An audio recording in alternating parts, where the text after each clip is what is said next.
chegamos à última aula do curso de inglês jurídico. Essa aula aqui, você pode assistir ela por último ou talvez assistir por primeiro, né? Depende da sua preferência. Eu acho que ambas as coisas são válidas, mas a ideia aqui, nessas últimas duas aulas, era falar mais sobre aspectos linguísticos e menos sobre aspectos jurídicos, né? O direito comparado, o que eu digo com o direito comparado é que o direito é um fenômeno cultural. O direito comparado é um ramo da antropologia jurídica. Inclusive, os livros que eu consultei, né, para montar o curso, eles falavam isso, né, que o direito comparado é um ramo da antropologia jurídica. Portanto, né, não existe tradução, né, não existe esse termo significa isso em inglês ou tal coisa significa isso em português. Existem aproximações, existem convergências e semelhanças, não existem traduções. A palavra table significa mesa, isso é claro, né, mas a palavra, por exemplo, stopple não significa coisa julgada, né? Apesar do que eu falei que existem diferenças e semelhanças, né? A palavra prosecutor, que significa promotor, tem diferenças, né? Não podemos só traduzir as coisas assim, como se o contexto cultural não fosse relevante, né? E um dos aspectos que influencia é a ideia de falsos cognatos, né? Falso cognato basicamente é uma palavra que tem a mesma raiz e que dá a ideia de ser uma palavra que muitas pessoas falam falsos amigos, né? São palavras que parecem ser parecidas, mas na verdade são muito diferentes, né? Por exemplo, aqui eu falo um pouco sobre a conquista da Inglaterra pelos normandos, né, em 1066, e como muitos termos jurídicos em inglês, na verdade, vêm do francês. Né? E nós temos aqui, por exemplo, o verbo pretend. Em inglês, pretend significa fingir ou simular. Só que em português, pretender significa eu entendo, eu tenho intenção de fazer algo no futuro, né? Então, como advogado, você falar I pretend to do that, isso não vai soar bem como advogado, né? Então, o correto seria falar I intend to do that. É meio pitoresco, mas para ilustrar que isso pode acontecer com várias coisas, né, no inglês.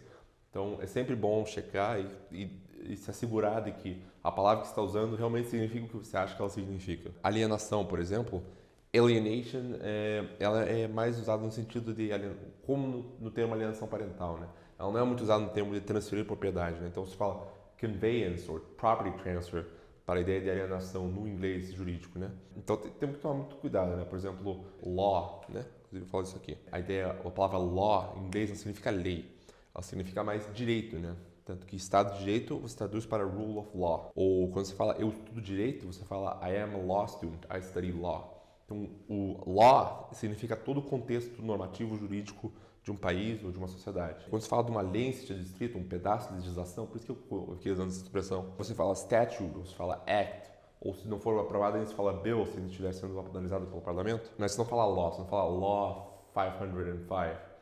Se você quisesse, por exemplo, se referir à lei 13.403 ou alguma coisa, você não falaria law 13.403, você falaria act ou statute. No inglês, inclusive, é muito comum as leis terem nome, né? As leis de sentido formal terem nome, né? Então, Patriot Act, a lei patriota, né? Que foi aprovada logo depois dos ataques terroristas de 11 de setembro, ela é uma sigla. É uma sigla, né? Preventing Acts of Terrorism. Então, é muito comum que nos Estados Unidos as leis, na verdade, elas têm um nome que é uma sigla.